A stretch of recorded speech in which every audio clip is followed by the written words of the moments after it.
Bonjour et bienvenue dans L'Île of Crack, la série qui vous présente les jeunes talents du LOSC. Le concept est simple, une vidéo, un joueur où l'on évoque sa jeunesse et ses principales qualités. Et forcément pour commencer, impossible de ne pas s'arrêter sur Lenny Yoro, 17 ans. C'est l'un des plus jeunes dogs à avoir fait ses premiers pas dans le monde professionnel, et vous le connaissez très bien, Lenny Yoro est l'illustration parfaite du retour au premier plan de la formation, défendu par Olivier Létang depuis son arrivée.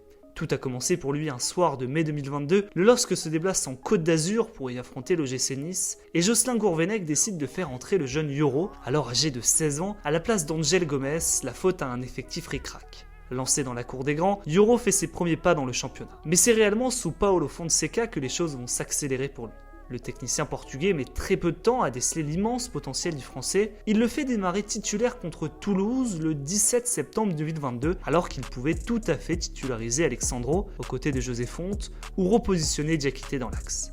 Forcément, pour ses débuts, Yoro commet quelques erreurs qui coûtent cash à son équipe. Il offre l'égalisation aux Toulousains, loupe son contrôle face à Gouiri qui en profite avec le Stade Rennais pour ouvrir la marque, ou encore vit une première mi-temps cauchemardesque à Lyon en Coupe de France. Des erreurs non négligeables, mais qui ne masquent pas ses performances majuscules, et Paulo Fonseca lui maintient logiquement sa confiance, lui qui a d'ailleurs avoué récemment qu'il avait tendance à oublier que Yoro n'avait que 17 ans. À l'arrivée, le numéro 15 des Dogs dispute 13 matchs de championnat la saison dernière, où ses prestations épatantes pleines de personnalité lui valent notamment l'intérêt du PSG pendant le mercato. Le LOSC met alors les barbelés, pas question de céder son talent, le futur du club selon Fonseca. Et alors que sa préparation estivale rappelle ses quelques fébrilités où l'on repense à des pénaltys dommageables provoqués, Lenny Yoro profite des pépins physiques de Samuel Umtiti et de la blessure de longue durée de Thiago Diallo pour enchaîner les matchs et grappiller du temps de jeu. Il réalise une immense entrée contre Rijeka en perçant la défense nordiste sur le but de Zegrova et en scellant le succès nordiste d'un coup de casque. Thierry Henry le récompense et l'appelle ainsi logiquement en équipe de France Espoir pour le rassemblement de septembre, et Yoro a repris depuis sur des bases élevées en sortant de grosses copies à Rennes mais aussi au Havre. À seulement 17 ans, Lenny Yoro est déjà connu par la plupart des observateurs.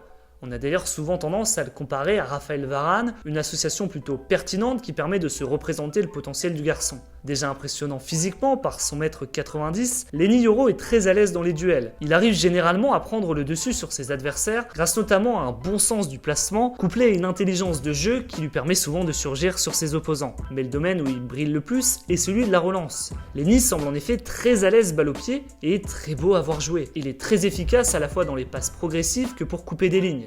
L'an passé en Ligue 1, c'est un joueur qui arrivait toujours à se positionner dans le top 20, voire dans le top 10 des défenseurs les plus efficaces balle au pied, créant le plus de différence par la passe. Comme en témoigne ce rapport statistique, il est dans le top tiers de ce qui se fait de mieux dans la Ligue en termes de passes réussies, que ce soit à courte, moyenne ou longue distance, un symbole de sa précocité et de son jeu moderne. C'est d'ailleurs un joueur qui est impressionnant de par sa sérénité, il est à l'aise sous pression et est capable de faire des chevauchées de plusieurs mètres balle au pied s'il le faut. Cette percée face au Havre l'illustre. Aussi, son grand gabarit ne le dessert pas.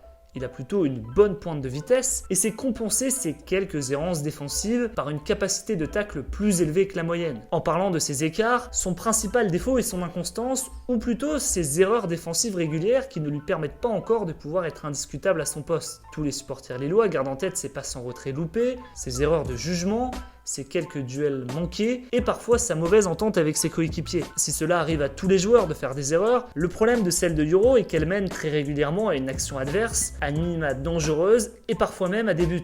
Cet aspect est évidemment dû à son jeune âge et à la rapide propulsion dans le monde professionnel qu'il a vécu, mais ce sont des détails qui peuvent se régler avec le temps. Depuis cette année, point positif, l'international espoir a ajouté un atout de plus à son arsenal, les coups de pied arrêtés. L'an passé, sa grande taille ne lui profitait pas sur ses phases de jeu, mais il a corrigé cela de la plus belle des manières cette année avec déjà 2 buts à son actif. C'est en effet la nouveauté de cet exercice, le LOSC apporte beaucoup plus de danger sur coups de pied arrêtés et contre Reims, comme contre le Havre, Yoro a failli marquer.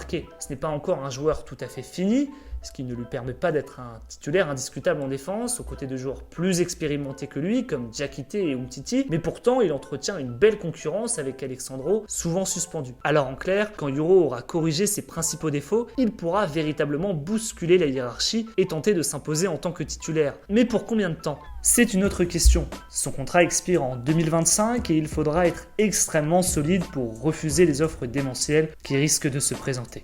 Voilà, vous connaissez désormais le profil de Lenny Yoro. N'oubliez surtout pas de vous abonner pour ne pas manquer les futurs contenus qui arrivent très vite sur la chaîne.